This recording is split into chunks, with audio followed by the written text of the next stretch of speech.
Brought to you by Agilus Diagnostics.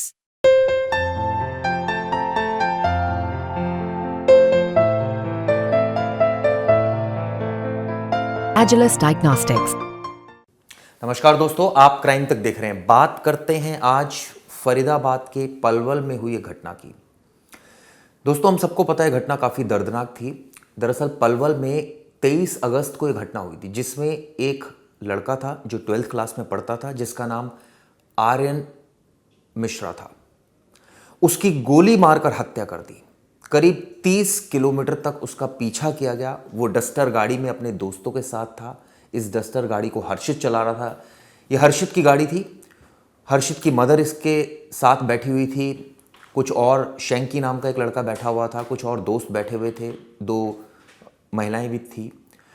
ये दरअसल गाड़ी जब 23 अगस्त को घर से निकली, ये एक वर्धमान मॉल है, वहां गए थे और ये कहकर गए थे कि नूडल्स खाने जा रहे हैं।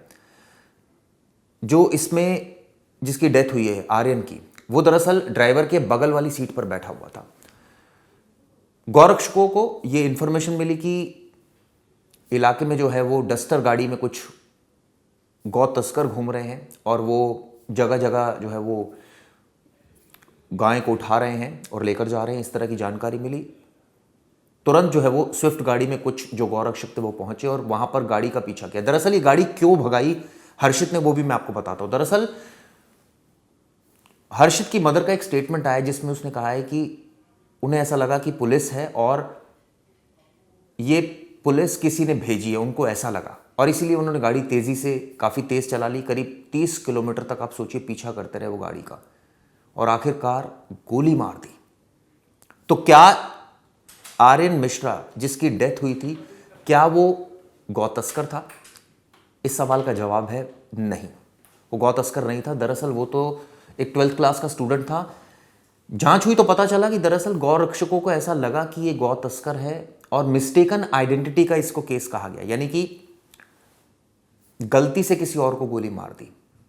अब इस परिवार का रो रो कर बुरा हाल है क्योंकि 12th क्लास का एक बच्चा अपनी जान गंवा चुका है। आप सोचिए कि इसके परिवार का साफ साफ कहना है कि ये राइट किसने दे दिया गौ रक्षकों को कि वो इस तरह से गोलियां चलाए? क्या वो पुलिस है? क्या वो हरियाणा पुलिस है या कोई और पुलिस है? ये राइट संविधान में, कानून में उनको किसने दिया कि वो इस तरह से गोलियां चलाए? इसको लेकर अब तमाम सवाल खड़े हो रहे हैं। ये 23 अगस्त की, जैसे मैंने आपको बताया, घटना है। बच्चे की मौत हो गई है। इसमें 5 आरोपियों को इसमें गिरफ्तार किया गया है। 3 सितंबर को पुलिस ने भी खुलासा किया कि इसमें 5 आरोपियों को पकड़ लिया गया है। आर्यन अपने दोस्तों के साथ डस्टर गाड़ी में नूडल खाने के लिए गया था और जैसे मैंने आपको बताया कि गौरक्षकों ने उन्हें तस्कर समझा और दिल्ली आगरा नेशनल हाईवे पर करीब 30 किलोमीटर तक उनका पीछा किया, जिसके बाद फायरिंग कर दी और मौत हो गई। इस गाड़ी में कौन कौन थे वो भी आपको बता दूं। इस गाड़ी में आर्यन था, शैंकी था, मकान मालिक का बेटा हर्षित था, हर्षित की मां श्वेता गुलाटी थी, 2 महिलाएं थी। और जब ये घटना हुई, ये दरअसल बता रहे हैं सेक्टर 21 के पास स्विफ्ट कार सवारों ने हर्षित की डस्टर कार को रुकने का इशारा किया।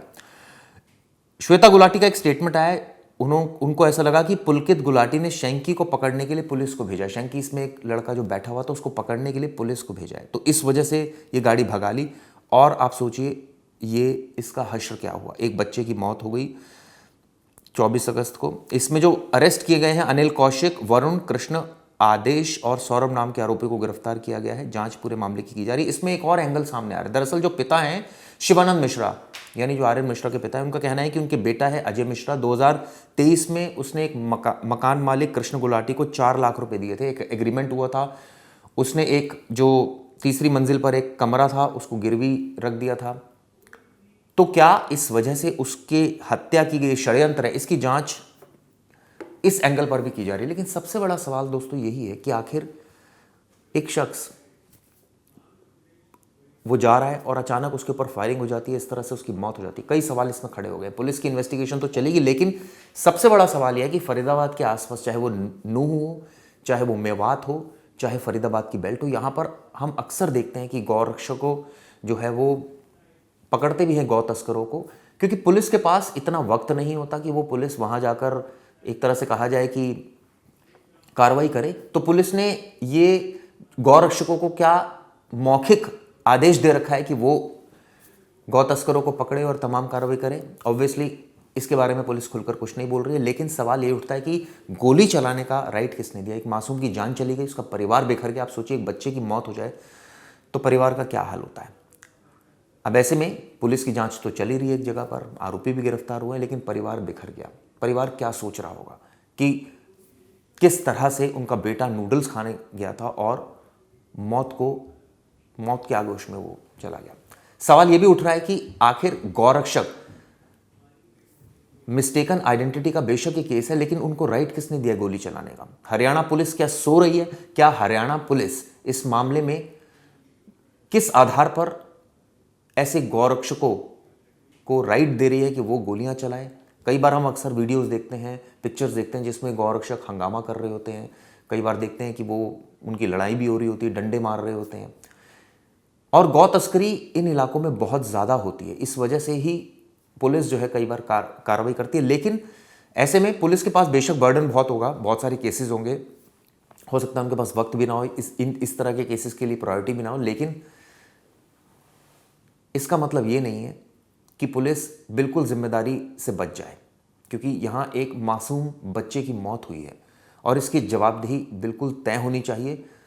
ठीक है, लीगल कार्रवाई चल रही है, लेकिन सरकार को अब इसमें ठोस कदम, मुझे लगता है ऐसा उठाने चाहिए, क्योंकि अगर वो ठोस कदम उठाएगी सरकार, गौरक्षकों की जो पावर्स है उसको थोड़ी मिनिमाइज की जानी चाहिए और इस तरह से वो असिस्ट करे पुलिस को, वो खुद कानून को हाथ में ना ले, इस तरह की मैं उम्मीद करता हूं। और दोस्तों, आप लोग क्या उम्मीद करते हैं? अब क्राइम तक का परिवार बहुत बड़ा परिवार है, मैं चाहता हूं आप लोग इसमें कमेंट्स करें, आप लोगों को क्या व्यू पॉइंट है, आप लोग क्या सोचते हैं? क्या ये गौरक्षक वाकई गौरक्षक है, या ये तथाकथित गौरक्षक है, या ये गौरक्षकों के वेश में बदमाश है?